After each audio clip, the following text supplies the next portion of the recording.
Well, thank you all so much for being here. Welcome to the White House. I know for some of you this is a repeat visit, but for some of you this is your first time. So welcome. It's a pleasure to have you here. I should throw in a little namaste at the beginning, whenever I get the chance.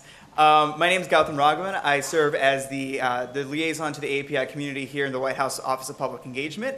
I'm on week 3, and it's a real pleasure and a real honor to be here. And it's not often that we get the chance to have so many distinguished leaders from all over the world here today. So I just want to say thank you so much for being here. We're honored by your presence. Congresswoman Chu, Dr. Koh, Congressman Underwood, I think I saw. We're honored by your presence as well. Thank you so much for being here. I'll be really quick because I know we have a lot to share with you this morning. Like I said, I'm with the Office of Public Engagement, and we look forward to working with all of you in the months and years ahead to ensure that the voices of AAPIs are being heard here in the federal government.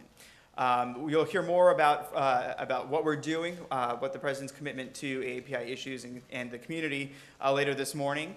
And we also really want to hear from you. We want to hear about the challenges you're facing. We want to hear about what's working in your communities, in your daily work. And we want this to be an opportunity for conversation. So again, thank you for being here. Without any further ado, I will turn it over to Congresswoman Judy Chu.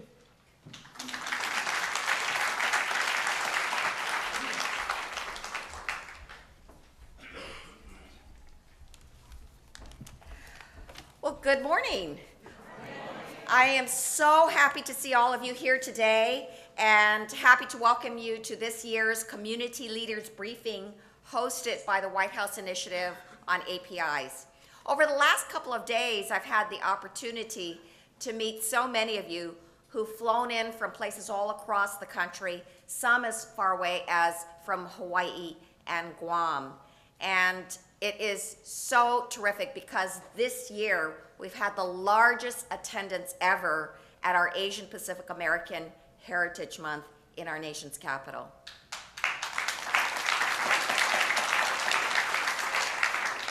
Now let me say that Asian Pacific Americans have come such a long way in Washington, D.C. There was a time when APIs were invisible in the nation's capital. We were so invisible that if you walked by an API in the Capitol, you just had to turn around and look. It was such an unusual phenomena. But how things have changed. Today, out of President Obama's 19 cabinet members, 3 that have been appointed were Asian Americans: Stephen Chu, Eric Shinseki, and Gary Locke. In fact, Gary Locke went on to be the first Chinese American to serve as the U.S. ambassador to China. Today, we have 12 members of Congress of API descent, one of the highest numbers of API cabinet members and Congress members in history. And as chair of CAPAC, I'm proud to say that CAPAC is growing stronger. We're gaining a real voice at the table, and we are having tremendous success. In fact, this year, CAPAC added 12 new members to our caucus, reaching an historic high of 42 members. Together with the Congressional Black Caucus and the Congressional Hispanic Caucus, or what we call the Tri-Caucus, we make up over 40% of the Democratic members of the House. That means that we have a strong voice to advocate on issues of need. Well, since becoming chair, I've been able to visit API communities all across America, from New York to Houston, from New Orleans to Seattle, from Michigan to Minnesota. I've been able to see the great potential in our community as well as the great need. I went to Nevada, the epicenter of the foreclosure crisis. Nationally, API home ownership rates have dropped more than any other group, 3 times more than for whites. As a result, APIs have suffered a disproportionate decline in equity, whereas the average home value loss for Americans in general is $9,000. Guess what it is for APIs? It's $43,000. And what is even worse is that APIs are more likely to enter into foreclosure instead of seeking alternative means that might save them, like home modifications, because of the cultural and language barriers. I went to New Orleans and saw the effects of unemployment on the Vietnamese, who were 1/3 of the shrimping industry and had been devastated by the BP oil spill. Their situation reflects the fact that nationally, amongst all racial groups, APIs are unemployed for the longest periods of time. And certain groups are hit particularly hard. While the unemployment rate nationally is 8.3%, For Native Hawaiian and Pacific Islanders, it's 13.2%. And for Samoans, it's twice as high at 17%. I went to Minnesota and talked to the Hmong community, struggling with gaining access to the most basic of services, from healthcare to education. Language access is the barrier, and it says it all that while 8.7% of the US is limited English proficient, for the Hmong, it is 4 times as high at 37%. I went to New York and learned about the massive spying that the NYPD is doing with the CIA on the Muslim American community, a blatant example of racial profiling. And in my home state of California, I participated in numerous events regarding the issue of health equity in our communities. I heard from Asian Americans all across the country, in fact, who voiced their concerns about hepatitis B, a disease which so disproportionately affects APIs and is the leading cause of liver cancer deaths for us. And I heard from Native Hawaiians and Pacific Islanders who voiced their concerns about the alarming rate of obesity experienced within the Native Hawaiian Pacific Islander community. These voices are why KPAC had to take action. We've advocated for funding for housing, counseling, and language access programs. We've held town halls in Louisiana and Texas and have met with the BP and Gulf Coast Claims Facility to ensure that the Vietnamese fisherfolk are properly compensated for their losses. With regard to racial profiling, we've led a letter to U.S. Attorney General Eric Holder demanding an investigation into NYPD practices, and met with the TSA regarding discriminatory practices with the Sikh community at the airports. We've pushed hard for a national initiative on hepatitis B, and we're overjoyed when there was the breakthrough last year when Dr. Howard Koh led this incredible report for the first historic national strategic plan to address viral hepatitis. And we've participated in the first historic Pacific Islander Health and Fitness Day put on by the White House initiative that Sefa Aina led, and how amazed I was to see 1,000 Pacific Islanders doing jumping jacks at that event. Well, these voices, your voices, are why we've pushed so hard to have a successful AAPI Heritage Month. We know that we have to raise our voices. We know what's at stake. Our history has shown what happens when people do not use their voices. I think of the Japanese American internment camps when 120,000 people were taken off to remote locations, losing everything that they had. I'm reminded of the passage of the Chinese exclusion laws, which split apart families and took away the ability to vote. And why did that occur? Well, there were not enough voices in our government to say, this is not right. Today, we must have those voices to say, this is not right. Today, we must have the voices to stand up for what is right. We must have API communities from all across the nation to mobilize and to organize. We must have Asian Americans in all spheres, from community activists to elected officials. And we must ensure that we have a seat at the table. We must have allies whose issues we support, who will support us on our issues, and we must have the strongest coalition with them that we can.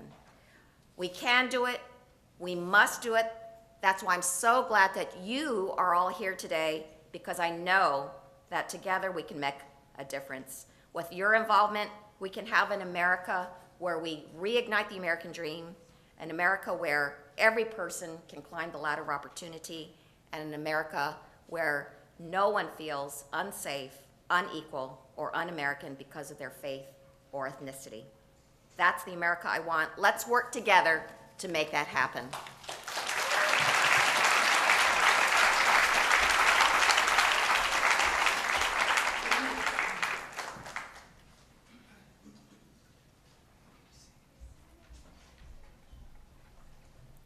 Thank you, Congresswoman Chu. She's such a tremendous leader and ally in advocating for AAPI communities. Thank you so much for being here. My name is Mia Saika Chen. I serve as Senior Advisor in the White House Initiative on Asian Americans and Pacific Islanders. Welcome to the White House, and thank you all so much for being here today. We're having an amazing and incredible week celebrating Asian American Pacific Islander Heritage Month. Our commissioners and others are trickling in because, as many of you know, we have had multiple meetings going on today, so pardon the moving around. But I wanted to introduce someone very special.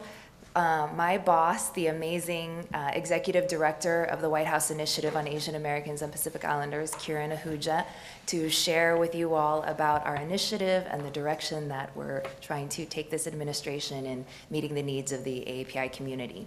Thank you.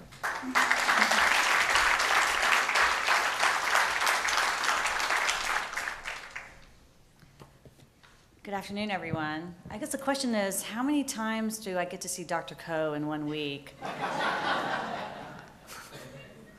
And it's like AAPI week, right? So it's about 5 or 6. Welcome to the White House. It's so good to see everyone. I know we just came out of an IWG meeting, and I have to say everyone's eyes are a little glazed over from the night before. We had a tremendous night last night with the president speaking. Happy AAPI Heritage Month. This is a wonderful month that brings us together to celebrate all our many accomplishments and also where our community has been and where we're going. I wanted to mention also that it is Mental Health Awareness Month as well. I believe we're also celebrating World Hepatitis Day this month, am I right about that? And also AAPI HIV/AIDS on May 19th, if I'm correct, right? I'm trying to keep track of all the days. So I think it's a month packed with a lot of very important dates and a time to really think about the great work that's taking place across the country. So as I was referencing in the beginning, this has been a full week of activities that I hope some of you have taken advantage of. I know tons of folks are in town. And I actually hope that this continues every year. I mean, I think this is a really tremendous effort. And I know something that we've been promoting is to have this full week where we have all these folks coming into town from across the country celebrating AAPI Heritage Month. I mean, one, I think it's so important for us to connect and network and get to know one another. At the same time, I think it's so critically important being here in Washington for people to see you and to have a presence here in Washington, D.C. So not just the people that come in and out all the time, but those of you who don't come here as often. So I hope next year it's going to be bigger and better. I don't know how we top the president, but maybe we'll think of something. And to bring your friends and colleagues with you. I did want to touch on the part of the president's speech last night. Who was there last night? Do you have quite a few? Whoa, okay, so I'm speaking to a lot of folks who were there. I really thought it was a beautiful, beautiful, very moving speech, very poignant. And the part that I really, that spoke to me was when he emphasized that in all our families, there's stories of perseverance that are uniquely American. Whether we're native to this country or we came as immigrants, whether 5 generations ago or we're the first generation in our family. And I'd actually encourage if the speech is out in script. I think they've also released the video to share with as many friends and family and colleagues. I think it's a really important speech. I think it was a pivotal moment for us last night, and where our community, that our community has arrived in a lot of ways. And I think it spoke to me because my parents are first-generation immigrants. They came to the South in the 70s, and things weren't always easy. And what's interesting is now my parents have actually lived longer in the U.S. than they have in their home country. And I used to always talk about how it felt like they had one foot out and one foot in, and kind of straddling that experience. And in fact, what I'm still shocked at, because I've gone back to India a few times for my own self-discovery, is that my mother has not gone back to India since 1976. And now I think she's a little afraid of like what Bombay looks very different these days. And but I am encouraging her to go. So in growing up in Savannah, Georgia, in the 80s, there were very few Asian Americans. And I was the one Indian kid in my class, or in the, there were a few others in the school. And I was always asked, was I related to like the only other Indian kid that was at the school, right? Because, we kind of looked alike. And I know now people always ask me why I don't have a Southern accent or twang. And I really don't have an answer for that, except to say that I think that the Southern twang was no match for my parents' strong Indian accent, right? So I may have been, and I think it comes out every once in a while, because when I'm in New York, they're like, what did you say? And so so it depends on where you are, and people are really keen on accents. But, I spend half my time at my house, right, where, I was listening to my parents, argue with me in Sindhi. So it was that mix of experiences. And so my parents may have been one of the first wave of Asian Americans who came to the South, but we know that the South looks very different right now. I'm getting to you, Bonnie, don't worry. And that there's incredible growth across the country. I mean, the Deep South is just an example of what we're seeing, and that we know that AAPIs are growing faster than any other racial group in this country. So we're no longer just in California, New York, Washington State, even parts of the Midwest like Chicago. We're in Georgia, we're in Utah, we're in Nevada, we're in North Carolina, we're in Minnesota, Michigan, Tennessee, Texas. We're all over the place, right? And so, I wanted to mention, you've probably been hearing a little bit of shouting over there in the middle of the audience, and we had a wonderful summit in Atlanta, Georgia, in March, where we had about 500 people join us for this incredible event that was organized by some very wonderful people from Atlanta, Georgia. Bonnie and Farouk and others, can you stand and just be recognized for like...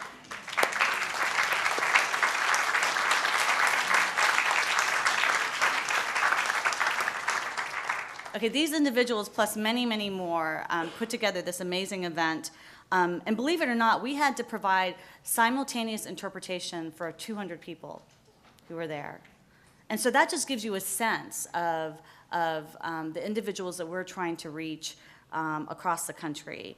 And in fact, what was just amazing to me was that there is a county outside of Atlanta, and Bon, you have to tell me if I'm right about this, with an API population of more than 10%, or close to it, Gwinnett County. And so I know that may not seem like a lot for those of you from California or New York City, which are like, but like that is huge. That is huge. I mean, I would never have imagined, I wish I had had that experience growing up in the South. And so, what we're seeing take place, what's being documented by the 2010 census, is what's moving us forward as a part of the initiative, that we are seeking out these emerging communities, responding to the incredible growth, and ensuring that these communities are connected to the federal resources and protections that this government can provide. So, of course, this Heritage Month is a time to remember amazing accomplishments and historical struggles and milestones. But as the president stated in his proclamation and in his speech last night so eloquently, is that it is imperative that we also recognize the challenges that exist today. Though we have segments of our community who are doing very well, and we should be very proud of that, no doubt, and we have tremendous assets. We know there are many individuals who will struggle every day to make ends meet. We don't have to look far beyond the Chinatowns, the AAPI enclaves, the food deserts in Waianae, Hawaii, the struggles that are happening out in the Pacific Islands, the continuing struggles that are taking place even among Asian American fishermen in the Gulf Coast post BP oil spill. So we've witnessed this commitment by the president to push for policies that seek to rebuild the middle class, and we're going to hear a lot about those policies from Portia Wu, who's going to talk about the economic piece, and also from Dr. Ko, who's going to talk about healthcare.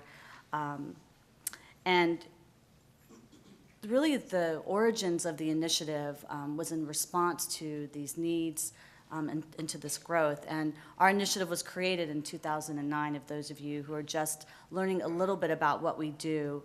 And the president reauthorized the initiative. We work with 20-plus federal agencies to improve the health, education, economic status of the Asian American Pacific Islander communities. We're the broadest White House initiative that exists specific to a constituency. And I think that's very important to take note of. So we've been on the job for more than 2 years, and we work as ambassadors to the community, going out and hearing about the kinds of needs and issues that are taking place in the community, and bringing that back to the federal agencies in order to figure out whether there needs to be policy changes or how we can reallocate resources or how we can ensure that we're addressing certain issues that are taking place on the ground. And this is for the 17 million plus Asian Americans and Pacific Islanders who now live in this country. So I want to recognize some of the key ambassadors as a part of our team, and so I want to ask our commissioners who are here to please stand and be recognized. We have Francis on this end, and Dilawar Saeed, if you all can raise your hand, Hector Vargas, Amardeep Singh, Daphne Kwok, our chair, Rosita Lee, oh my goodness, Rosita Lee from Nevada, Sunil Puri, Deborah Cabrera, Rami Ko, Mei Chen, and Sefa Aina back there. So these folks just came off of a commission meeting, a 2-day commission meeting where they put us to work. And what's interesting is they've been working very closely with us around a lot of key issues that I just want to mention very briefly so you have a sense of what we're doing. You know, a big piece that we just talked about in this last meeting is around data disaggregation. And I know we talk about it so much, but it is so fundamental to making the case, to understanding our community. And we constantly get asked by press, by media, by folks on the ground is like, what's the impact on the South Asian community? What's the impact on the Native Hawaiian or the Pacific Islander communities? And we do ourselves a huge disservice when we don't know the answers to these questions. So, you know, I want to also raise up that there's been, as we're making this progress, there's going to soon be an OMB report that's going to be released later this month. And that's the Office of Management and Budget, that is basically looking at all the strategies that are taking place across the federal agencies that are going beyond the 1997 OMB directive that talked about disaggregation on racial and ethnicity data.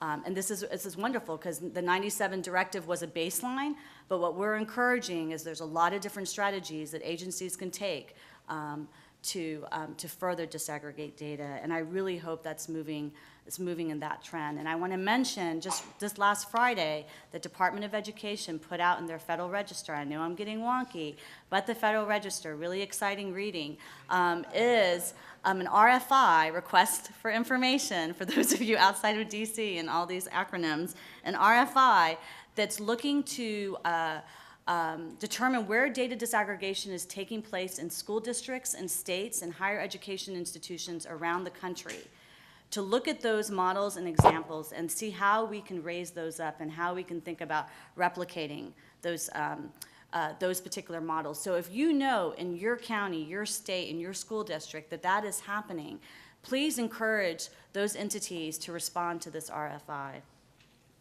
One other thing we're doing is promoting language translation and interpretation services, which is another big issue for us, increasing knowledge and support for AAPI serving institutions, which educate low-income, high-need students across the country. You know, and I put this statistic out all the time, that almost more than half almost half of all our students, AAPI students, are in community colleges. You know, so what we're hearing about the numbers in the Ivy Leagues or in, you know, very well-established institutions is great, it's wonderful, and there are segments of our community who are doing very well. But this is also a trend that we're seeing in the past 10 years of this growth at the community college level. So those dollars, those initiatives that are taking place, our focus, you know, the president's 2020 goal of having the highest proportion of college graduates in the world, that involves our community. It's not that we've necessarily surpassed that. We are organizing agencies to address health and economic needs of Asian nail salon workers. We're combating bullying and harassment of our students, especially our Muslim American and South Asian American students and Arab American students. And most recently, we've been working with philanthropy to come to the table with the federal government to increase the resources that are available to the community. So you have a lot of folks in this administration who are working on your behalf. I'm particularly honored to be in this role, and I often think, who would have thought a Southern girl, albeit Indian, would be here? And you know, what's interesting is I still have a father who's a retired physician who still asks me to this day, I'm 40 now, when I'm going to get additional degrees to add to my resume. Even though I may not really use them, the point is I have them. So, and here's someone also who, and I will admit, didn't learn to use chopsticks until I was like 28 or 30.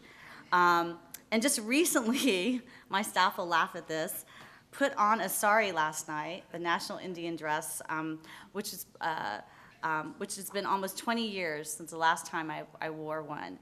And I think that's what makes us uniquely American, right? That I can joke about that. And one of my staff in particular tells me that I need cultural competency training when it comes to wearing a sari. So we all can improve in our understanding of culture, right? Even our own. So I would, I'm gonna close because I probably shared too much about myself and many reasons why I should be disqualified for this job. But I did want to make a very special announcement and recognize someone who is near and dear to my heart and ask her to join me on stage. And that is that our Deputy Director, Christina Lagdameo, is departing and leaving us for greener pastures and going back to India. She's more Indian than I am. And she is going to be working on human trafficking issues impacting young boys and girls. So Christina, can you come up and be recognized?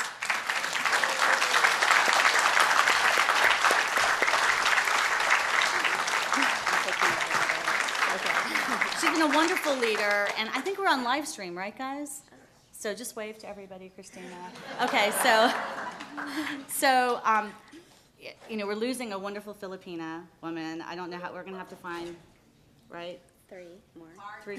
Yes, we're gonna have to do that searching for in the Filipino community. But she's really been tremendous, a true partner, and she's had so much experience inside government that we've been able to utilize to move things forward.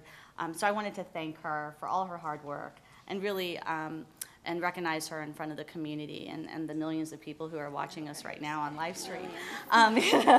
So thank you, Christina, for all your hard work. And as a part of that, I did want to mention that in order to make sure we have a seamless transition, because we have to keep those engines going, is that we'll have Audrey Buring move in as Deputy Director of the White House Initiative. And I don't know where Audrey is.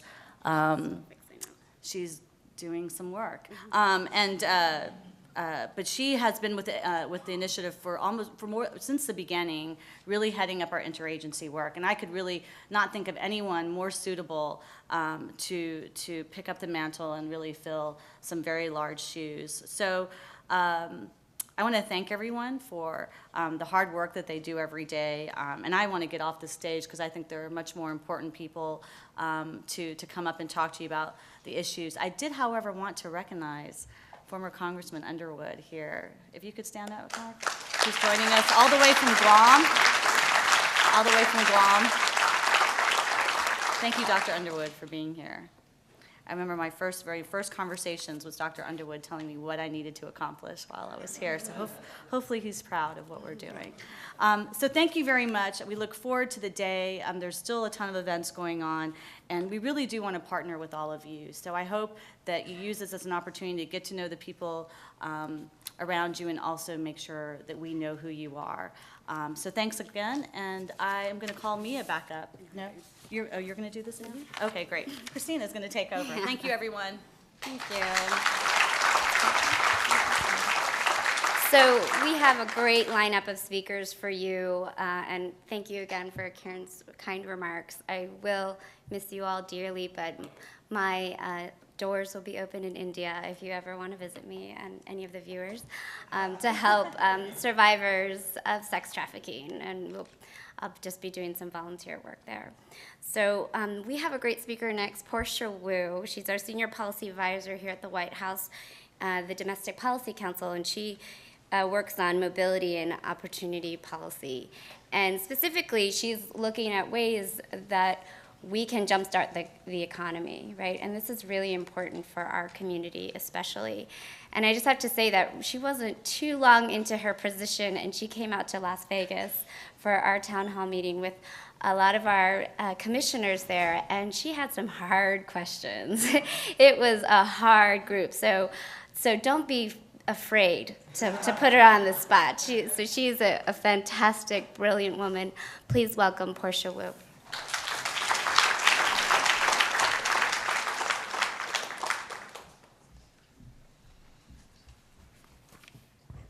Hi there. Can everyone hear me? Thank you. Thanks for that kind introduction. It's wonderful to see all of you. I spoke with some of the state and local folks this morning. Kieran's story reminded me just a brief one of my own. Is I grew up in a small town in upstate New York in a high school of 1,400 kids. There were only 3 East Asian families. We were one of them. And of course, one of the other families also had the last name Wu. So no one would believe that we weren't related. And they'd say, but you guys have the same last name. And I'd say, us and 80 million other people. But there you go. We've come a long way, and it's wonderful to be here in this White House and in this administration where actually there are many, many senior Asian American officials and experts, and you'll be hearing from more of them later today. I want to talk with you for a few minutes about what we're doing to get our economy on track. As you've heard the president say many times, this is really a make or break moment for the middle class. We really need to focus on putting more people back to work and being sure that everyone who plays by the rules gets a fair shot. The president we've already seen some progress. After losing 8 million jobs as a result of the financial crisis, we've added 4.25 million jobs through 26 straight months of job growth. The unemployment situation is definitely improving, but we can't afford to step back. We still have millions of people who are looking for jobs, including over 400,000 Asian Americans. So what can we do about this? And the president has laid forth in great detail in his budget his plan to help us secure an America built to last and an economy built to last. That's one that creates new jobs, helps those who are still looking for work, invests in things like green energy, infrastructure, and manufacturing. And Asian Americans obviously will have a tremendously vital role to play in our recovery. A key part of job creation is investment in our communities. One important part of that is small business investment, and I know that's something, small businesses are not only a pillar in our economy, but also in a lot of our communities. The president has proposed a small business jobs and wages tax credit, as well as an extension of the 100% expensing provision that he signed into law in 2010. And we believe that these proposals would help 2 million small businesses and encourage an additional $200 to $300 billion in new wages and jobs. So we are fighting hard for those in Congress. We know it's a difficult time. So we're using any tools that we have available. And one of the things we've focused a lot on is the excellent work of the Small Business Administration. One thing we hear over and over again is that small business does lack access to credit. And so the SBA has really been gearing up to do more there, securing commitments from the largest lenders to increase lending. In FY 2011 alone, SBA lent over $30 billion to over 60,000 small businesses. They're looking to fill gaps in the smaller loans and minority community markets, working with community-based organizations to access SBA's loan programs. And I also don't want to forget the important role that community development and housing investments have. I know there are a number of you here who work in that arena, and I was asked to talk about that for a moment. So I wanted to highlight that the Community Development Financial Institutions Fund has awarded over $250 million in technical and financial assistance to financial institutions that serve AAPI communities. HUD's been partnering with stakeholders in the community to address discrimination in housing and in lending, and they have awarded numerous grants in housing counseling to help specifically in the Asian American community. It's also, earlier the Congresswoman mentioned, and others have talked about the importance of language access in all of our government agencies, and I know that HUD in particular has increased the number of AAPI language documents that they're using. They went from 7 to 15, actually. So now they have their vital documents offered in 15 AAPI languages, which is really wonderful. Job creation is incredibly important, but we also have to be sure that our workers and our young people are prepared to take the jobs of the future. We know that there's going to be growth in high tech and healthcare. We need to be sure people have the skills to take those jobs. And I think you're going to be hearing in more detail later from the Department of Education, but I did want to touch on a couple of things that the President is working on and our administration has been working on that have relevance for your local communities. One of them is the extension of unemployment insurance that was passed earlier this year. First of all, those benefits are incredibly important for AAPI communities. Our workers tend to be longer-term unemployed than all other groups of Americans, actually. And so having those benefits while people are looking for work is absolutely vital. Another thing that was part of that bill earlier this year, out of that law, was allowing up to 10 states to do pilot programs with their unemployment funds to create this sort of back-to-work program so they can partner with employers. You can go to a job opportunity, not lose your unemployment benefits. It's sort of like a trial run, maybe an interim training period. That guidance has gone out from the Department of Labor. States are submitting their applications now, so I'd encourage you to work with your states to see if they're interested in this, see how your community can be included in any of those proposals. We've also put out a number of grants through the TAA Community College Training grants, which have gone to all 50 states, and that's to build curriculum and infrastructure at community colleges. Karen just alluded to the fact that 50% of AAPI students are at community colleges. That's where a lot of people get valuable skills, and community colleges are really working to create training that leads directly to jobs. So people are getting a lot out of their education in terms of being able to be viable in the job marketplace. So those grants have gone to all 50 states, and there are going to be multiple future rounds of grants that go out that have already been approved by Congress. So again, another opportunity for involvement and partnership with community colleges. Finally, we also have some H-1B technical skills training grants. Those are H-1B workers or folks, and probably folks in our families have come over on these visas, who come from other countries to fill skilled jobs that we can't find people here to fill. So we use this training money to provide training here locally for people and families who are already here. And this year, Department of Labor has been focusing on the long-term unemployed, and that includes many members of the Asian American community. Finally, we have proposed additional investments, but this is where we're starting, what we have on the table that's actively moving forward now. We are also overhauling our AmericanJobCenter.gov. It's actually a new website, www.americanjobcenter.gov, that we'll be launching shortly.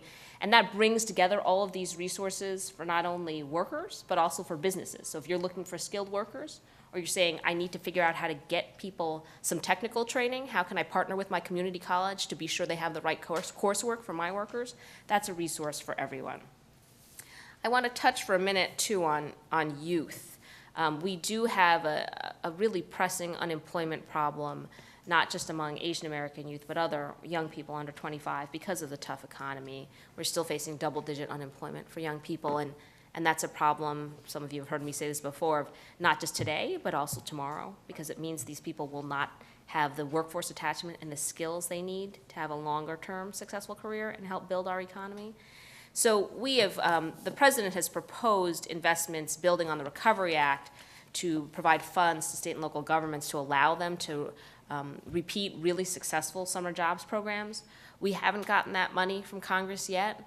However, we are not waiting for that. He has launched a Summer Jobs Plus initiative.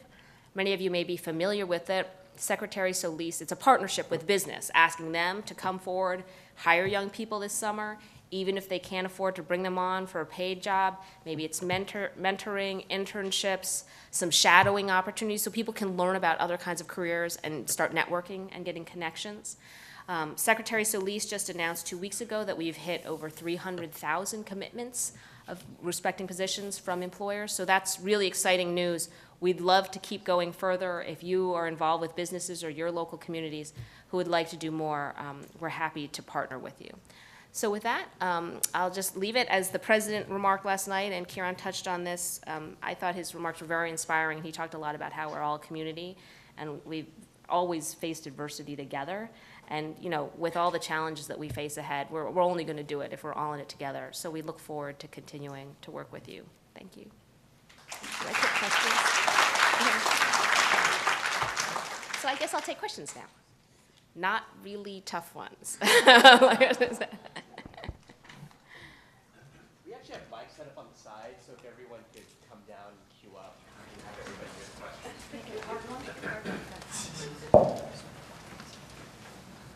Yeah, I'm Frank Carrigon. I'm with the National Asian Pacific American Families Against Substance Abuse, but I'm also on the executive board for the Puget Sound Alliance for Retired Americans.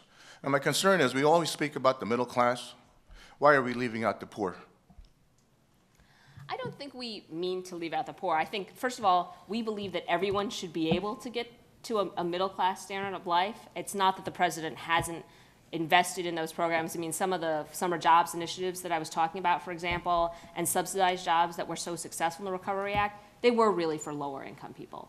I think our point is that it's lower-income people are definitely suffering, and we have to do a lot for them.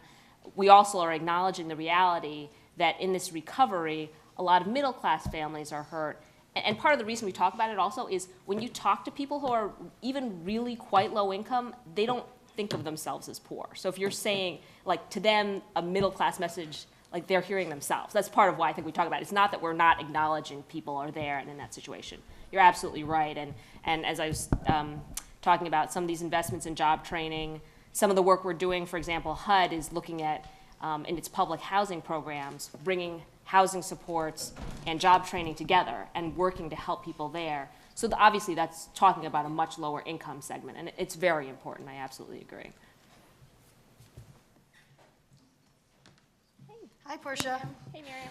They asked me to ask you a hard question, but I know you know a lot of things, so I'm not going to be able to stump you. But I did want to ask you to focus on women workers for a little bit. As we know, immigrant women workers are disproportionately small business owners, right? But also often trapped in low-wage, highly unregulated, often dangerous work.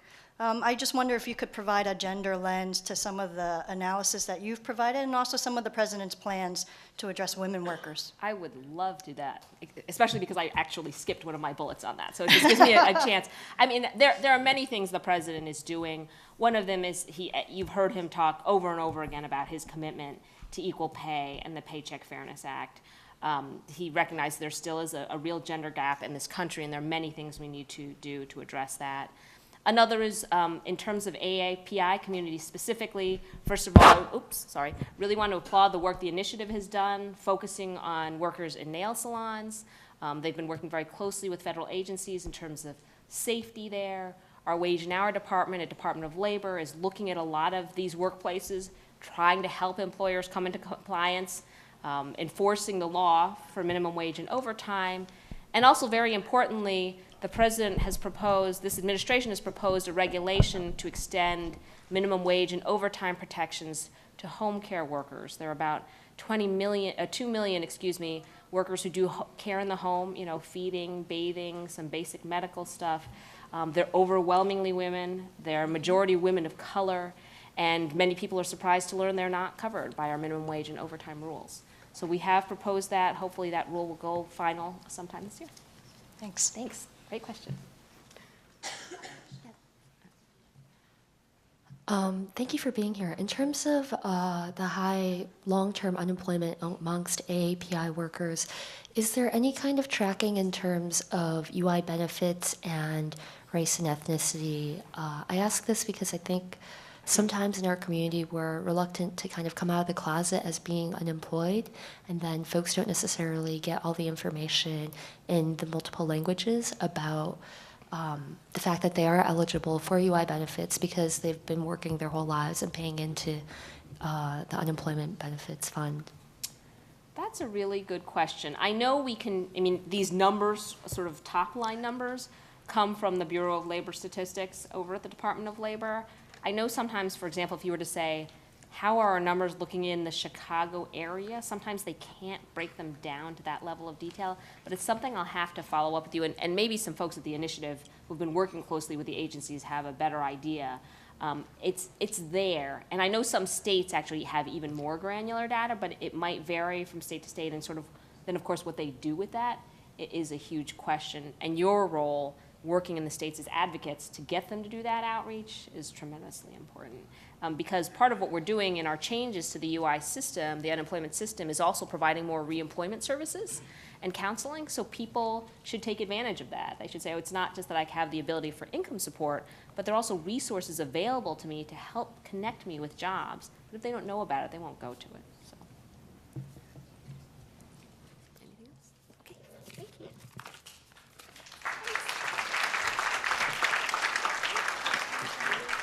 Thank you, Portia.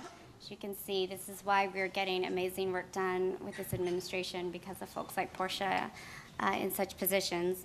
We also have another great advocate on the inside who's with the Domestic Policy Council, Felicia Escobar, and she has been working really closely with our initiative, especially on the work around new Americans and immigrant integration.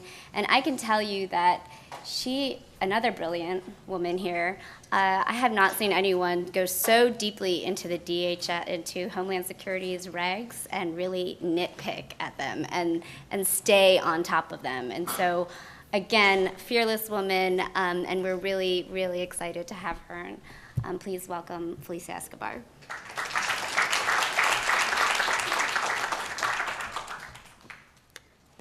Oops, sorry. Well, thank you, Christina, and welcome all to the White House. I know that some of you have been here before, but for some of you, this might be your first time here. And I know it's been a busy, crazy week. We do something similar like this in September for Hispanic Heritage Month. We call it Hispanic Hysteria Month.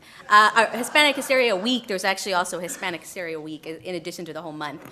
So I hope you all are able to relax in your chairs and learn a little bit about some of the work that we're doing across the administration on these issues that matter to the AAPI community. So I work on immigration policy, and I've been here at the administration since August of '09. My first task when I started here was going to be to review a legislation, bipartisan bill that Senator Schumer and Senator Graham were going to introduce, bipartisan comprehensive immigration reform language that we were going to move through the House and the Senate as quickly as we could. I've been here almost 3 years, still waiting for that Schumer-Graham piece of legislation to emerge for me to review.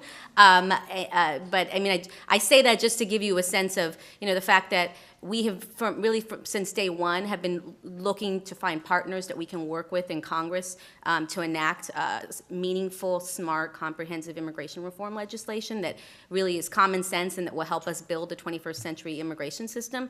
We're still not there yet, and there's a lot of work that we need to do to get there. And a lot of the work that we need to do is working with you all in coalition to build the base of support outside of DC to help support and encourage our members of Congress to really be courageous again on this issue and to step forward and work with us. So we have a clear vision of what we want to see in comprehensive reform, and the president has laid that out several times, but we also have an immigration blueprint. If you go to whitehouse.gov/immigration, you can find that blueprint.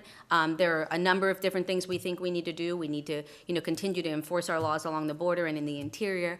We need to create a legalization program for the folks that are living in the millions of people who are living in the shadows right now.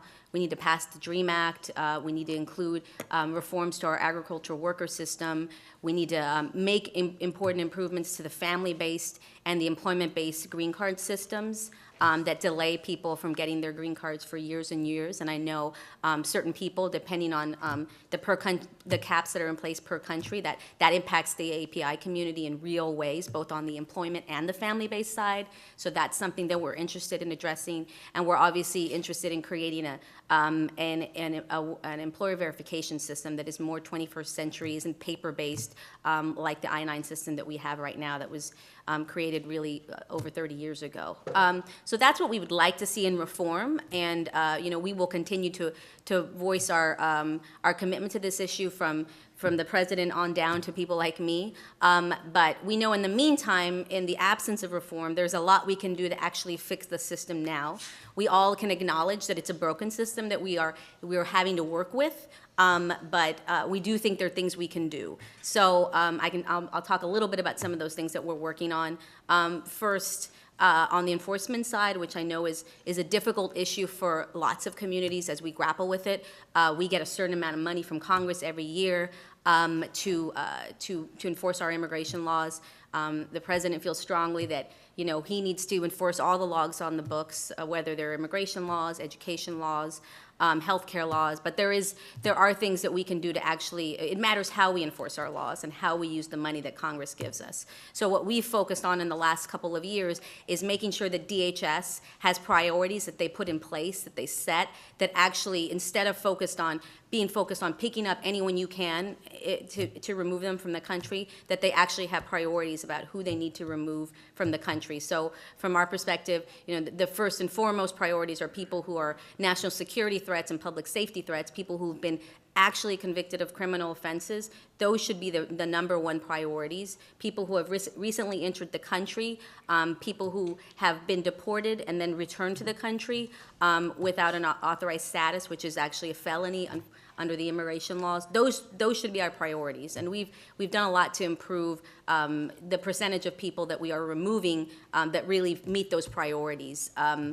In the meantime, if you have priorities in place, you also have to have a mechanism for how you can exercise discretion when someone doesn't meet those priorities. So something that we've done in the last year is issue a memo on prosecutorial discretion that was issued by the Department of Homeland Security's Immigration and Customs Enforcement, focused on prosecutorial discretion, reminding their field of officers all over the country that you do not have to remove every person you pick up. If people have long-standing ties in our country, if they came here at a young age, if they're enrolled in college, if they're married to people who are in the armed forces, if they are victims of domestic violence or other crimes, those people are not our priorities, and those people should be taken out of the immigration enforcement system from our perspective. All of those decisions have to be made on a case-by-case basis by law enforcement officials, but we've set the policy and have also been engaged in a significant training from the secretary down to ICE Director Morden and field office directors to make sure people really understand that we mean it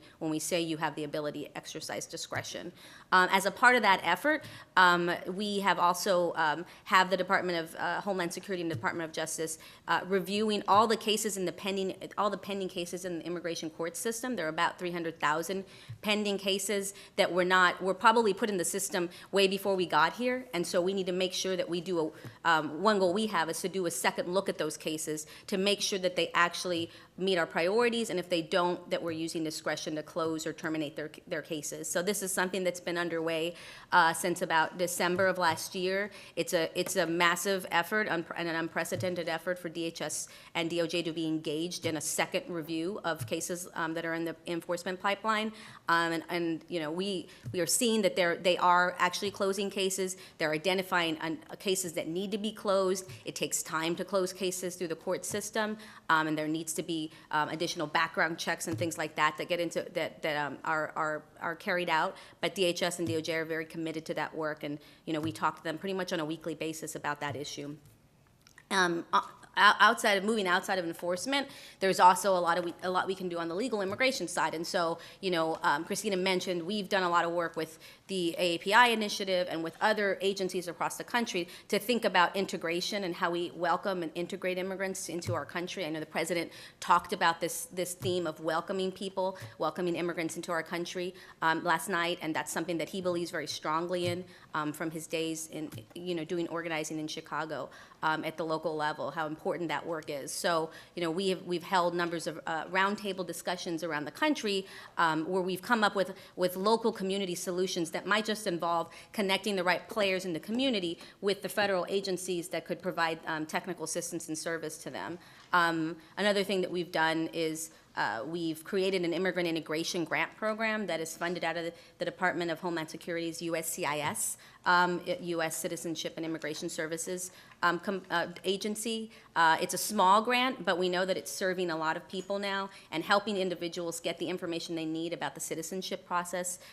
You all, I'm sure, are aware that there are millions of people within lots of communities, including the AAPI community, that qualify for naturalization, that qualify for citizenship, but haven't taken that step yet.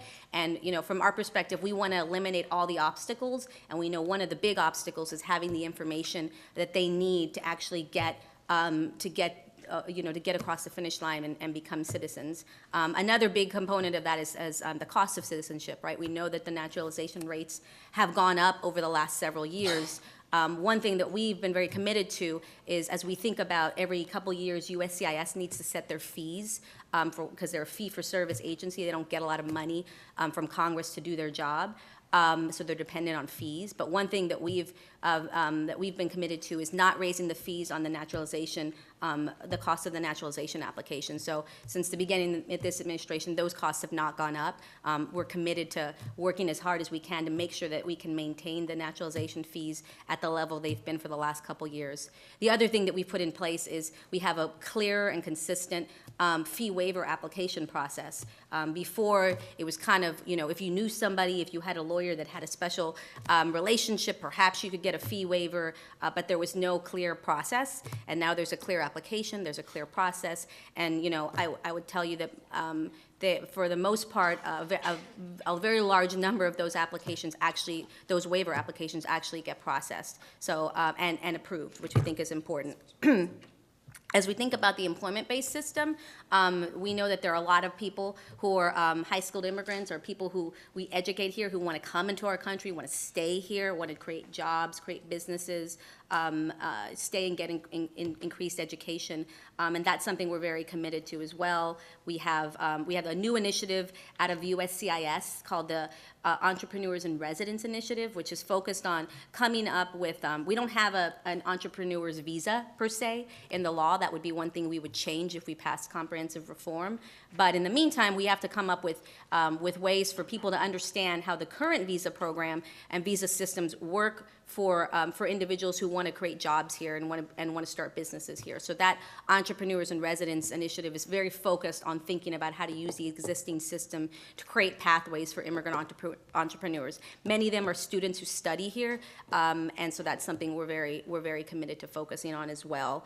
And there's actually a group of experts from all over the country who are in the entrepreneurship community, and they're coming up with ideas, working with USCIS internally that are new and creative, and will hopefully help us think about ways of using the visa system in the legal way, but in a way that's also appropriate for the new groups of people that are trying to come into our country. So I can go on and on, but I won't because I'm sure you all have questions. I would just say just a couple of things as we're thinking about these issues, as we're trying to get towards reform. There's a lot we have to grapple with as it relates to kind of where some other folks in Congress are looking at how they look at immigrants, at how they look at these issues. When you have a tough economic climate, it's often an opportunity that some people take advantage of to blame immigrants, to blame refugees, That's something that we know from the facts on the ground and also from the stats that immigration is actually an incredible economic benefit. It's what's really driven our economy to be a global engine. And so we feel very strongly that we need to always be talking about immigrants from a positive perspective and always reminding people that immigrants really are they're givers to our economy. They help our economy grow. So you all know right now, the House is actually considering legislation that targets battered immigrant women. We have the reauthorization of the Violence Against Women Act that's will be on the floor probably next week and was voted out of the House Judiciary Committee just yesterday. I would just tell you that it turns the clock back about 30 years as we think about the protections we put in place for battered immigrant women. So we have to, that's what we're dealing with as we're trying to get towards comprehensive reform. We're also having to play defense on some of the really good things that we have in the law that we want to keep and maintain, that we know that is important to immigrant women. So we would ask for your help to build the coalition on the proactive side, so we can get to a day where we have comprehensive reform. But we also ask for your help in educating our communities and your communities about the negative things that are moving through Congress right now that we have to play defense on. So happy to take more questions. Thank you.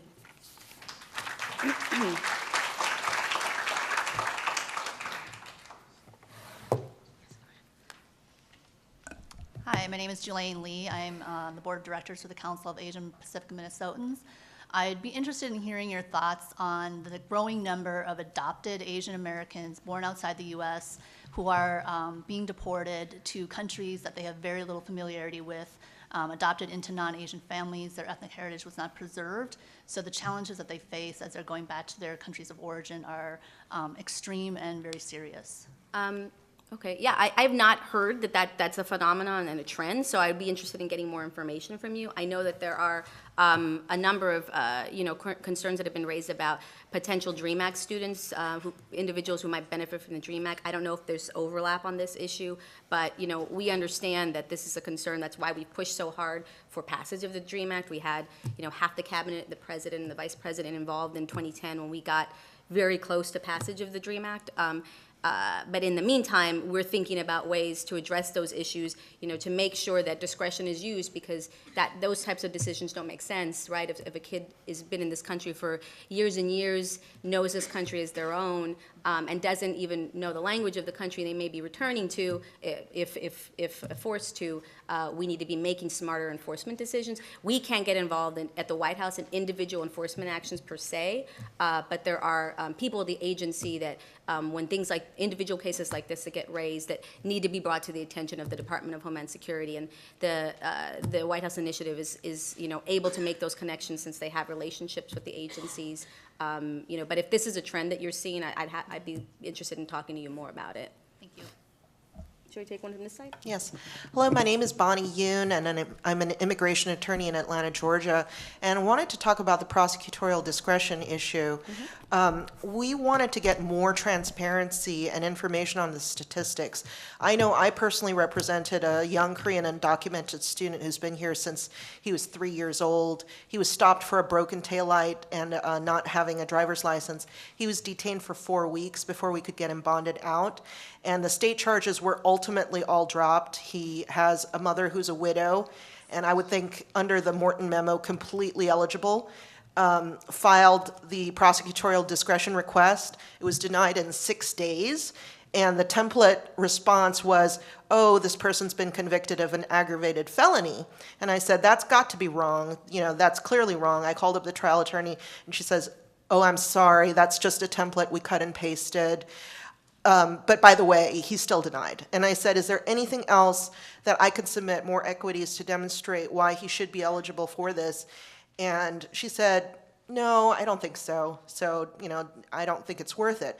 And so when I went yesterday to the immigration panel on the AANHPI summit, the representative from Harry Reid's office says, you usually get some sort of congressional assistance when there's a final order of deportation only, which is incredibly stressful on the individual who's gone through that whole point. And if they don't have the assistance of an attorney, I mean, and this family really was struggling even to pay for my services. They're not going to get that at the end stage. And, you know, this is a person I think is completely DREAM Act eligible.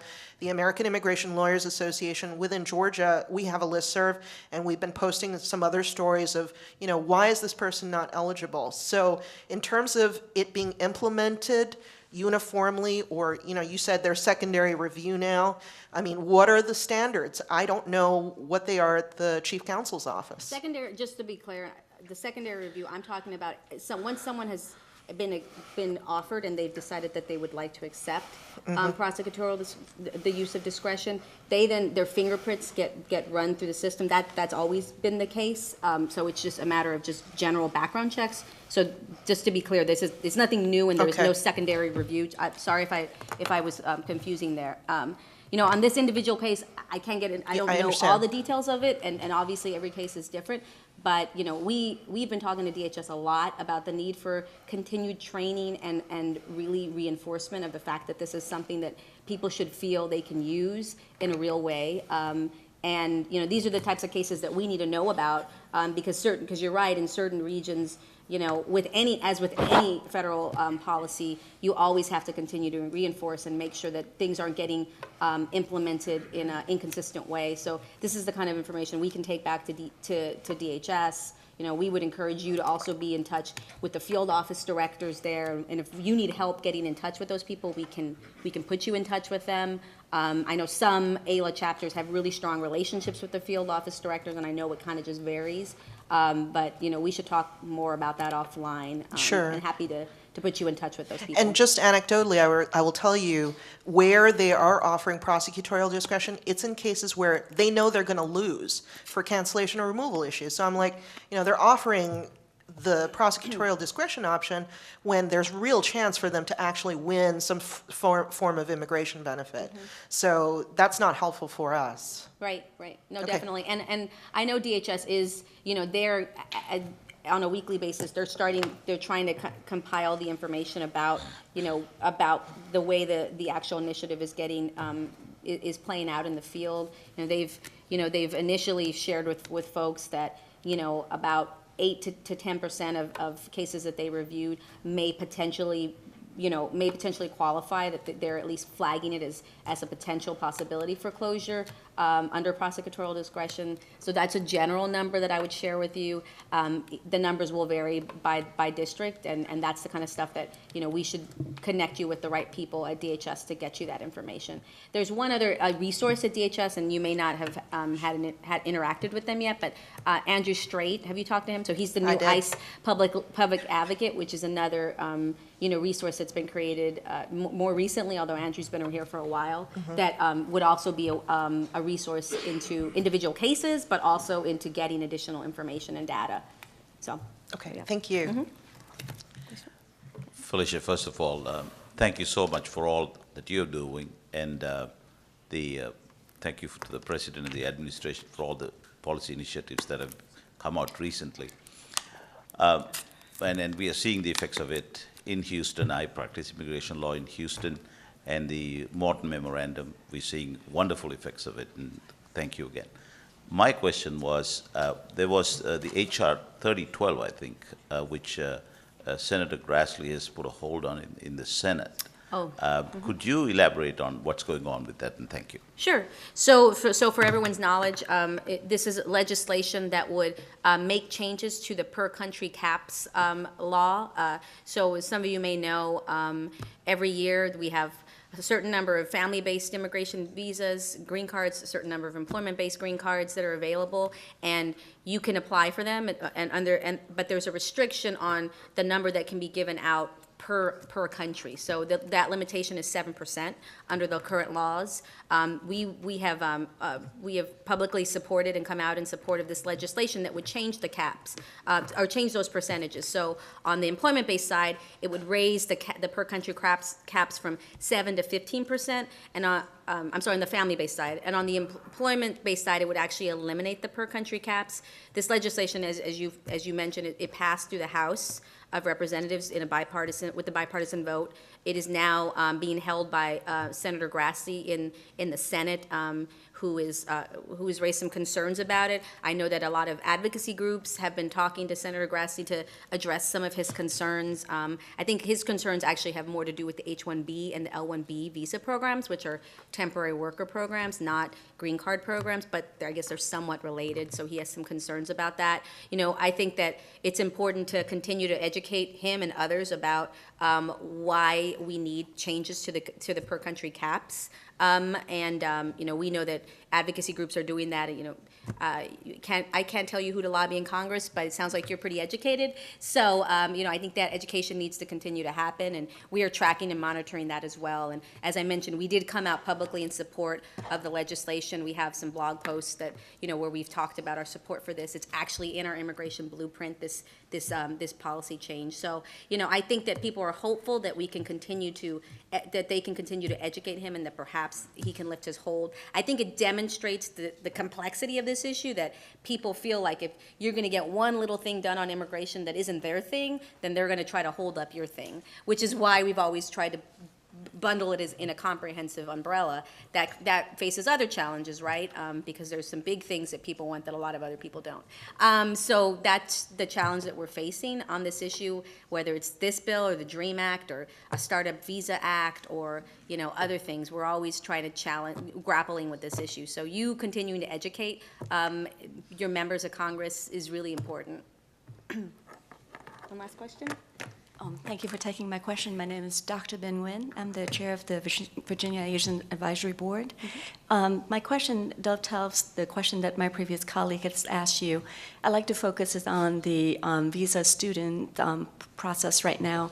I'm working with the local universities in the engineering program in their departments with the students who are coming here for the engineering degrees, whether it is a four-year degree or furthermore into master and PhD programs. So I'd like to know if the local corporates and also the people who also receive federal grants, whether they could set aside summer projects, summer paid or unpaid internships to work with these students, and whether the student visa could be converted to a different type of visa where they can work with more sensitive programs where federal workers have to be cleared, you know, for the clearance, and a lot of them do not qualify due to this clearance issue.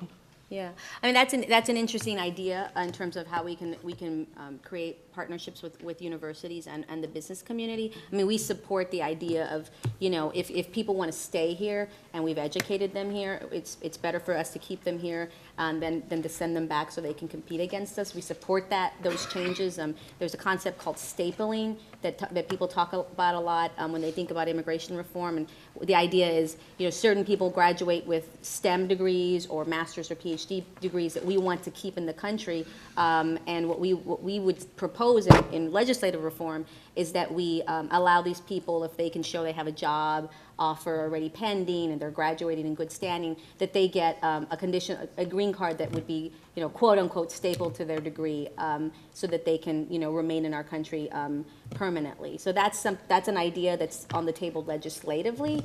There's a program that the Department of Defense runs called the MAVNI program, which it kind of gets to the thing that you're talking about, the whole idea that there are foreign students that we want to keep here, that have certain particular skills, but and that could be beneficial to the federal government, including the Department of Defense, but they can't get through the federal clearance levels. So that's a program that exists, and the Department of Defense has been thinking through how to move forward, because it's been a few years since they've actively used the program. So that's something that, you know, perhaps we can put you in contact with some people who are working on that issue.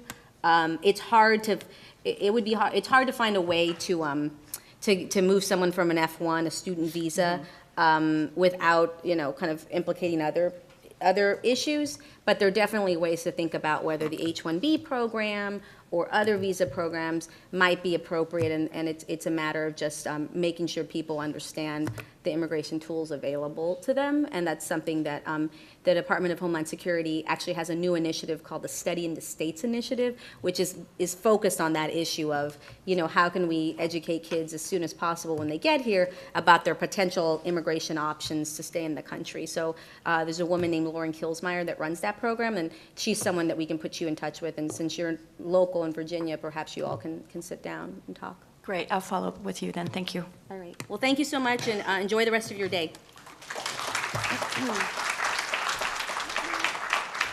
Thank you, Felicia. As you can see, a lot of information there. And just to point out, Tuet Duong is also here. She's an advisor with us, working specifically on immigration. So if you have questions, she's available later. Our next speaker doesn't really need an introduction because his reputation precedes him. He is the Assistant Secretary for Health. And, we also know him, he sits on our interagency working group and gets a lot of awards. And we actually gave his agency an award for having the best plan for Asian Americans and Pacific Islanders, if you know about the work of HHS. And a lot of this is due to his leadership. He's also receiving an award tonight with his brother by the Conference on Asian Americans and Asian Pacific Americans in Leadership. So congratulations, Dr. Howard Koh.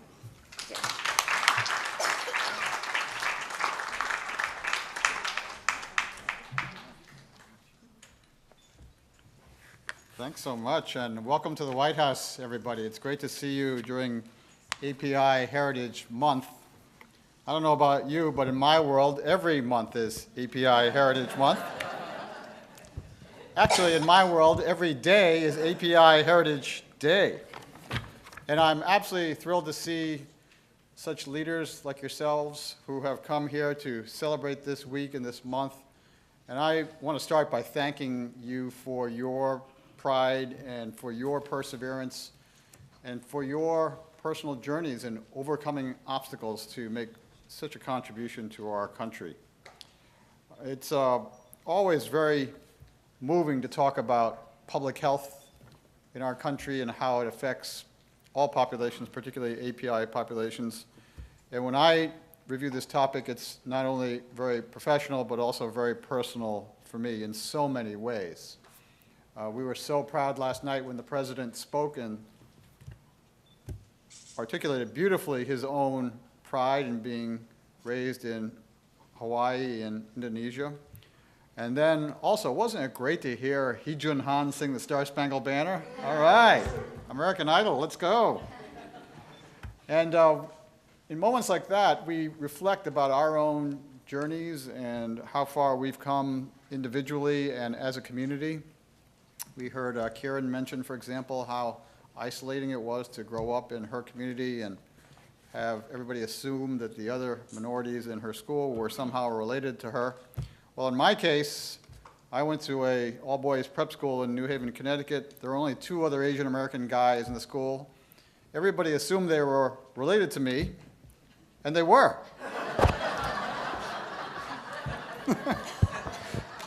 They were my brothers.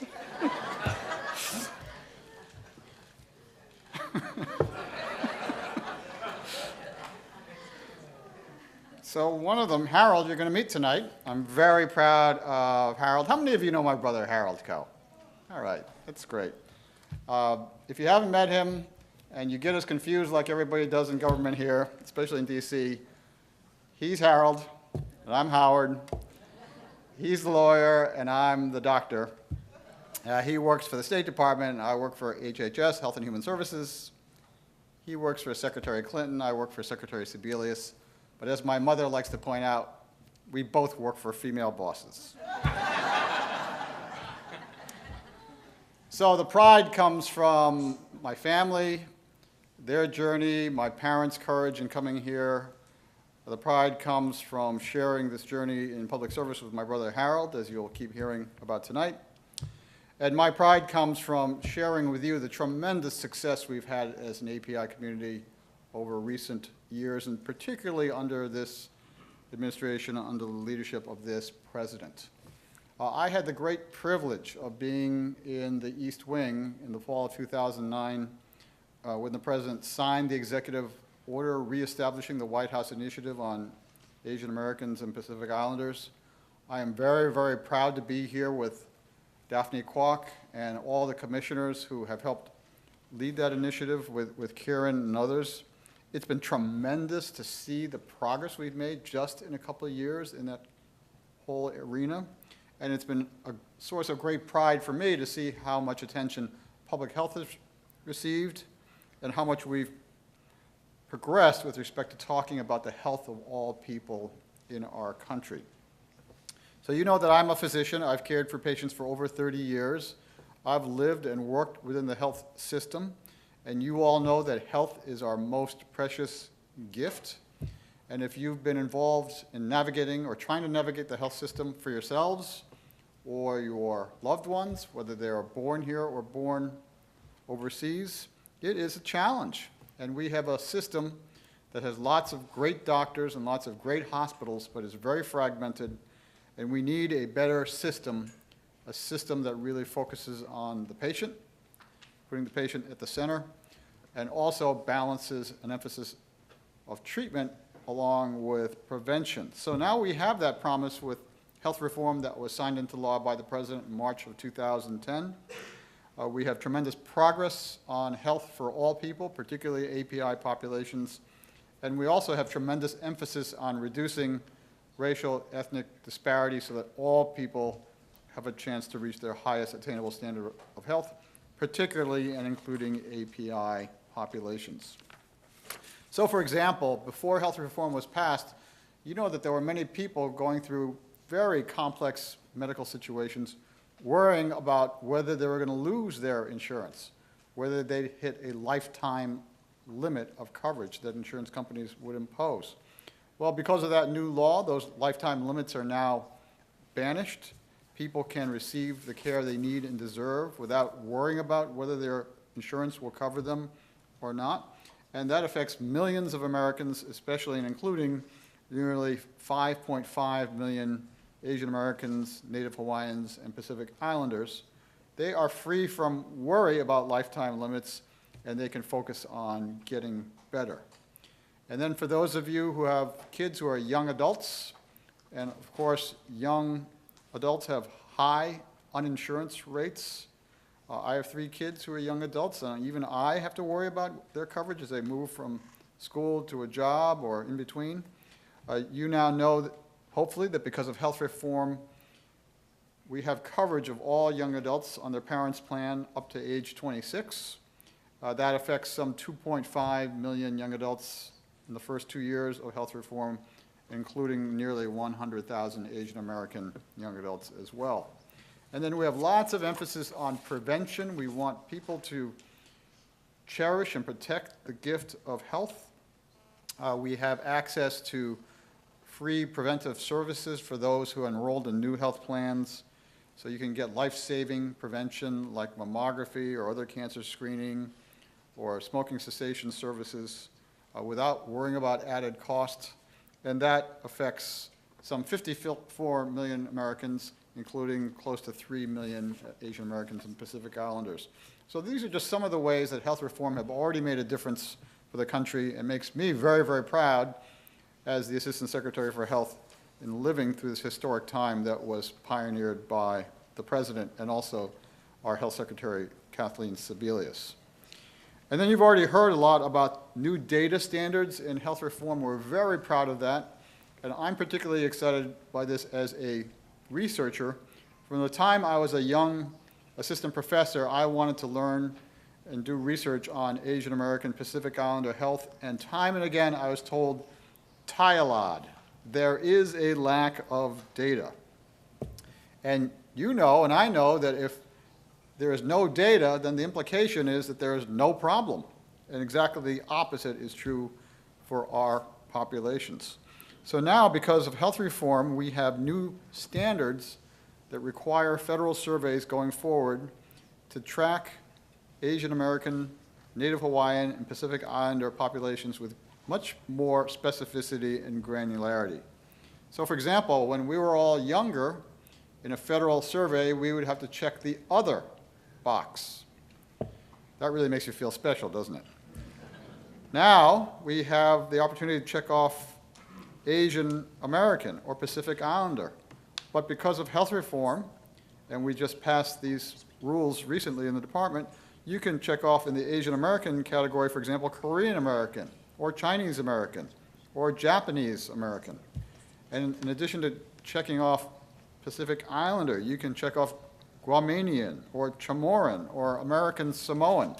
So this is going to give us new data and information in a very special way. Another great contribution of health reform, and we're very, very excited about it. We heard the President mention last night the challenges of hepatitis, particularly hepatitis B. You heard Congresswoman Chu mention that just now. And we are very proud to have unveiled the first ever national strategy for hepatitis, this silent epidemic, last year. And this is an area that pioneers like Congresswoman Judy Chu and Congressman Mike Honda and others have been pushing for years. So now we have tremendous forward momentum to bring some attention to this silent epidemic. You know that hepatitis drives up rates of liver cancer and liver transplant and liver failure, cirrhosis, and death. It's a tremendous public health challenge domestically and worldwide. And Asian Americans, Native Hawaiians, and Pacific Islanders, unfortunately, make up about half of all people who have hepatitis B in the United States. Some 1.4 million of us are infected. And therefore, our rates of liver cancer, liver failure are much higher than the general population.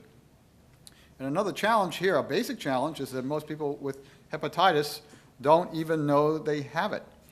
So step one is awareness and testing, and then, of course, getting people into treatment and care that they need and deserve. So we now have a national strategy. That's step one. We are inviting all of your help and participation in advancing this strategy. Just because this plan was unveiled a year ago, the CDC has launched a new campaign called No More Hepatitis, no spelled K-N-O-W, No More Hepatitis. May 19th, coming up soon, will be the first ever National Hepatitis Testing Day. We'll be launching a new risk assessment tool online so people can see if they're at risk and then go to their doctor and talk about whether they need to be tested. And also last July in this room, we unveiled a proclamation from the President honoring the first ever World Hepatitis Day, July 28th. I assume we'll have a similar celebration this summer as well. So we're raising awareness in a unique way. I remember when this unveiling happened in this room last July, we had half a dozen members of Congress here, including one member who is hepatitis positive and very eager to share his story just to raise awareness and reduce stigma and advance the concepts of prevention and public health. So these are all contributions that we're making now in the public health arena that we're very proud of. And as we go forward, we need more attention to minority populations, Asian American, Native Hawaiian, Pacific Islander populations. We are unveiling very soon, our Office of Minority Health is, updated culturally and linguistically appropriately services in healthcare, what are called class standards. We have new initiatives at Health and Human Services through our Office of Civil Rights to address health literacy for limited English populations. And let me also stress that we are talking about not just Asian American, but also Native Hawaiian and Pacific Islander populations. How many of you are from Hawaii or the Pacific Islands here? Okay, tremendous. I want to report to you that 2 months ago, I made my first trip to the Pacific Islands, to Guam, and I'm sorry Congressman Underwood had to leave, but that was a fascinating visit, to Micronesia, and then to one of the 4 island states of Micronesia, Chuuk. How many of you have ever heard of Chuuk? Okay, you're still with me, this is good. But going out to that part of the world and seeing the disparities among our Pacific Islander populations, seeing the geographic disparities, just seeing how challenging it is to reach people in need was really just unforgettable. So we are very proud to say that our Office of Minority Health is sponsoring the first survey done in Pacific Islander households in the U.S. about health in collaboration with the University of Michigan. We want to report that back to you very soon. We also have a CDC so-called Community Transformation Grant in Palau that it allowed some 22,000 residents there to achieve healthier lifestyles in 2011, and also initiatives in Guam and American Samoa about breast and cervical cancer screenings that are very, very much needed. So this is just a snapshot of what we're trying to do under the leadership of Secretary Sebelius and President Obama and this administration. Just in a couple of years, it has been just fantastic to see the leadership of so many community leaders like yourself who are coming forward and working in partnership with all of us. As I close, I often think of the great quote from Reverend Martin Luther King, and he said some 40 or 50 years ago, "We may have all come over on different ships, but we're in the same boat now." And I think that's a very appropriate saying for today. So thank you very much for being here, and I hope you get to see me and my brother tonight. So thank you very, very much.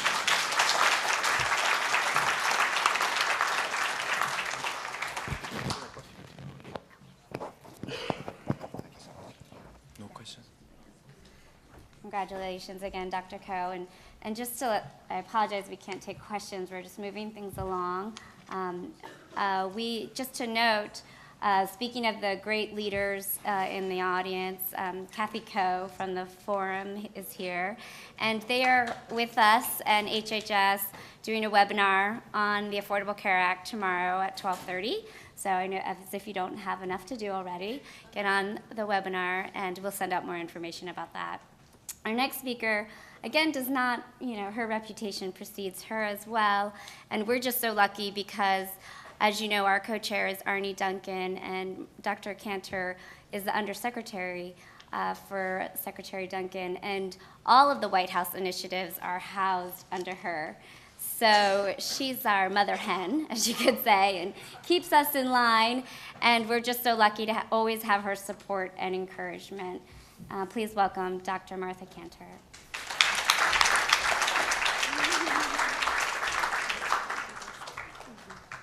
I love the introduction of being a mother hen. When you all, thank you for having me this afternoon. It's really an honor, not only to celebrate this month, but to celebrate every day, as the preceding speaker, my colleague, has said. You saw this chart, I think, sometime today. And, when I step back, and can you see me here, or is it, okay. When I step back and look at this chart and look at the growth that Asian American Pacific Islander populations are going to make between now and 4040, it really is dramatic. So one of the things that I do, in addition to working with Kira and Ahuja and this fantastic AAPI initiative staff, is oversee American higher education, all of the workforce education, career technical education, adult education, anything having to do with education beyond high school, but of course, all of us work with the entire education system. And when I look at the growth of the AAPI community and think about, what is that going to mean for subpopulations and their success, not only getting ready for kindergarten, going through K-12, and going on to get degrees and certificates and be part of America as we will, well, I may not see it in those years, but that as we expect and we are going to need.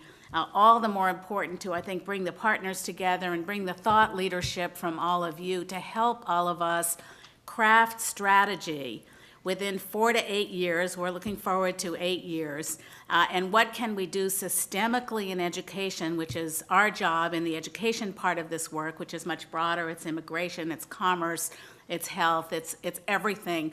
But what can we do to prepare the next doctor who is going to be up here, who's going to be from a community that's not represented in higher education, in the medical profession, in any one of our many, many professions across the country. So it really gives us pause in the Department of Education to try to think systemically and reach out to all of you wherever we can. The reality today is that 1/3 of children are ready for kindergarten, but 2/3 are not in this country. So you have only to look at children's centers to see who's in there and who's not in there and who's being cared for in their families, and are they crawling, and are they getting the kind of nourishment from family, from food, from all of life's challenges that many of us sitting in this room have had the benefit of. And so when then we go up the pipeline between K-12, kindergarten, and graduating from high school, we see that on average nationally, only 75% of children are getting a high school diploma. And I have a great chart, which I can't give you today, but I'm sure Karen can get that to everyone, on the level of education, and we tie it to America's economic prosperity, about how much income that family, that child will receive over a lifetime based on the education levels that they succeed in. And it's a dramatic difference.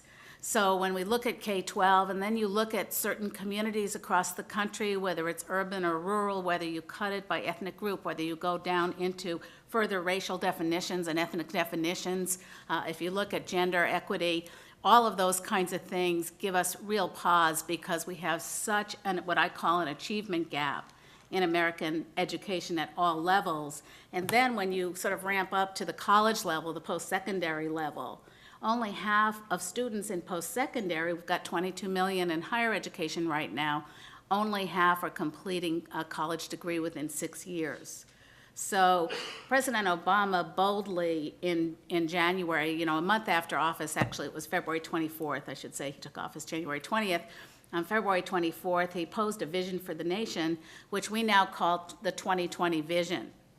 And for the 2020 vision, he said we should really work systemically. Secretary Duncan has called this our North Star, and attack the education disparities at all levels, that we can't just focus on post-secondary, we can't just focus on early learning or K-12, which has received much of the national attention given all of the challenges in No Child Left Behind and what hasn't worked, and all the I guess, concerns and outcries from faculty saying, we can't teach anymore, it's just too bureaucratic, and the schools are, all kinds of issues that you hear about every day.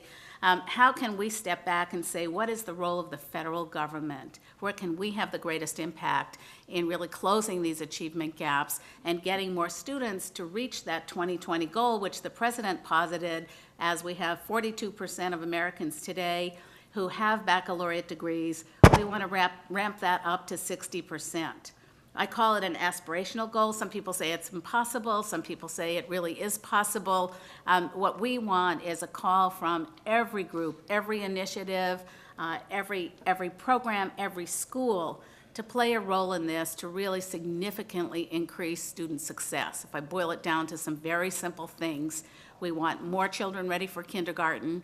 We want the students that are falling out of high school not to fall out. And if you look at certain cities where the mayors have partnered with health services, with education, with the business community to say, we are not going to allow dropouts in our education system. And that's where you can give us the thought leadership about how can we bridge these communities so the marginalized populations especially will be put back into the education pipeline, and we won't have the achievement gap that we've had over the last 30 to 50 to several hundred years that the education system's been in place in this country.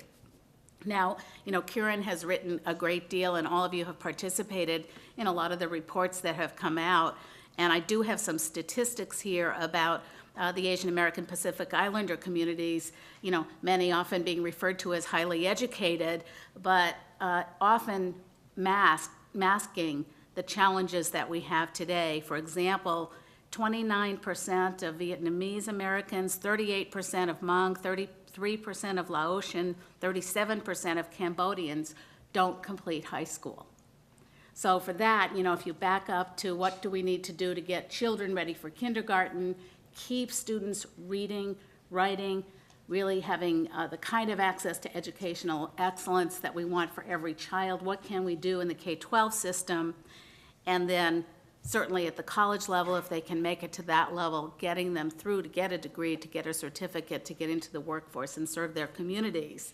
When we look at the college numbers, Only 13% of Native Hawaiians and Pacific Islanders 25 years of age or older have at least a bachelor's degree. And, you know, I work a lot with the Gates Foundation. They do a ton of research. They say if you really don't have an advanced degree after high school by the age of 26, it's unlikely you're going to.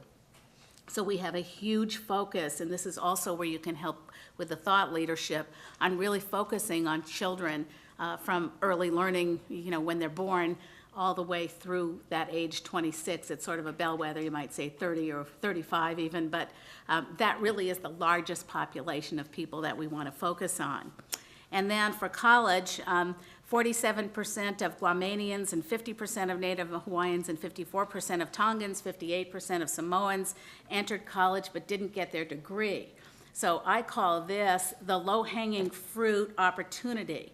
They went to college, they got in at whatever level, maybe they went to a 2-year, maybe they went to a flagship, you know, Research One university, but these are people that could be interested in coming back. And certain states have taken leadership to look at that population who just left college and try to get them back in. There are new programs, there's distance learning, there's the AAPIs, which I'll talk about in a minute, you know, great outreach programs to not only serve the students who are in the system today, but really find the ones who have left, figure out why they left, and get them back in. The good news, the state of Texas took a study. It's about 5 years, University of Texas at Austin. They have a higher education institute there at Angela Valenzuela. When they went back after and asked all of the students who had left Texas institutions, so these would be community colleges, post-secondary institutions, University of Texas et al., why did they leave? They left for economic reasons, they left for social mobility reasons, they left for family reasons, someone got ill, they needed different kinds of things. They didn't leave because they were dissatisfied with the value that they were getting from the institution. They just simply couldn't manage this. And, you know, President Obama has spoken very boldly. Even tomorrow, the Vice President's going to be hosting a college affordability roundtable. We're trying to keep college costs constrained so that Americans see that college is in their future. It's an opportunity we want for every American who would like to go on after high school. And for the ones who have left, we want to get them back into community colleges, to the first 2 years of a 4-year education at all costs. So we have a huge push to really do that. And the Department of Education, you know, under Kieran's leadership, really is looking at, how do we look at disaggregated data, and how can we explore and encourage states to really look beyond, especially in the AAPI community, what that data disaggregation looks like, so that we can really help students who either fell out of the system, who aren't achieving at the levels we need to go forward and get the resources, get the tutoring centers, get the mentoring, get the AAPI resources that are our grant funding to really say what are the models in higher education in the case of AAPIs. These are institutions that are designated to serve large populations of Asian American Pacific Islanders, and there's a real outreach effort to have more AAPIs apply.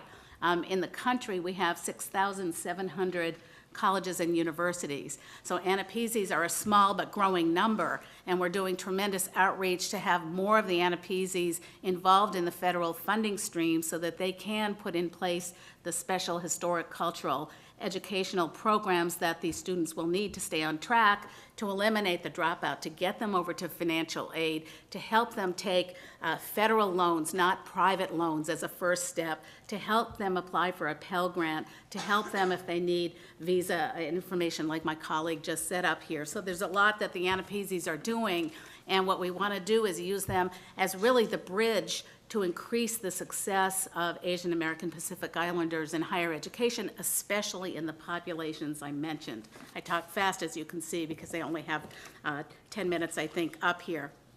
Now, why the president has really spoken out on the loans and keeping the interest rate 3.4%. You're going to see this in the news going forward. It's a hot topic. It's one that, really cuts to the core of our education program, and it really talks about, 7.4 million students have federally subsidized Stafford loans. They get a 3.4% interest.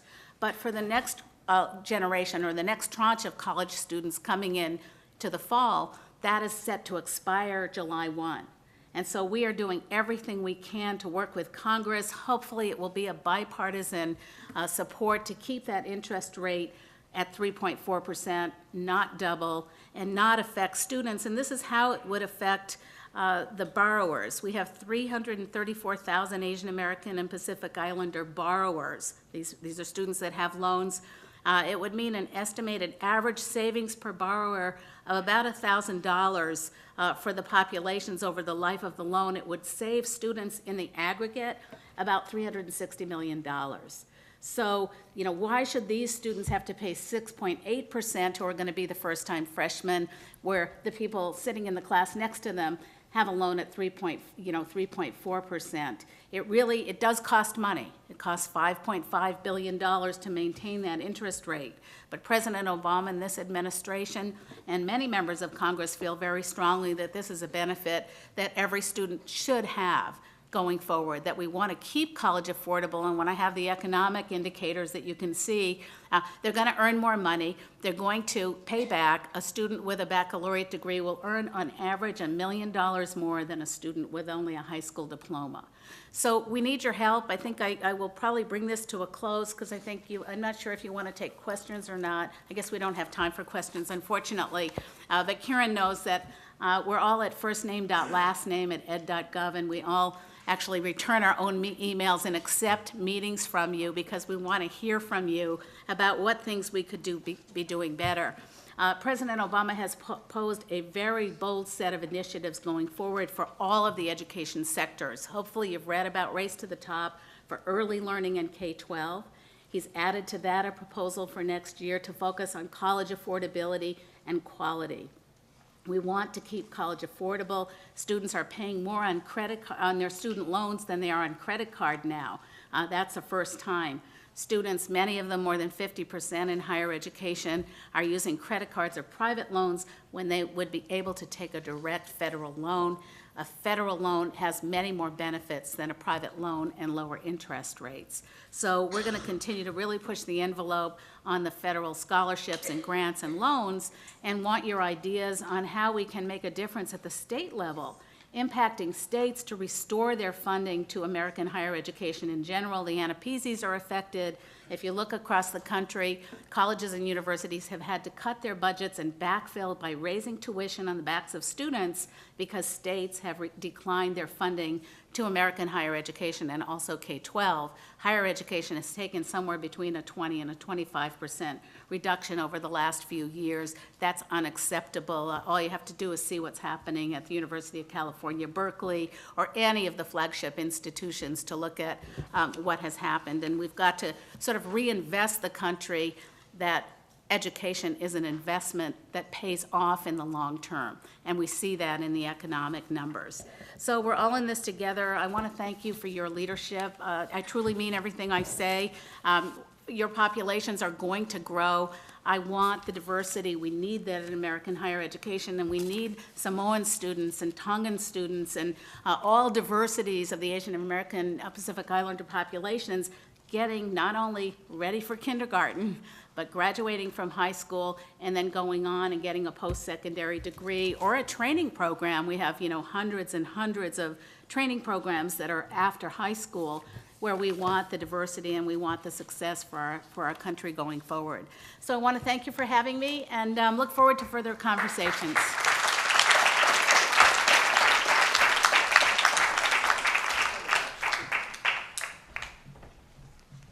All right, so I know you guys have had a long morning, a long day. We're going to wrap this up very quickly. I'd like to introduce you to someone who many of you have probably already met or seen before, a key member of the senior team here at the White House and one of my bosses, Michael Strautmanis.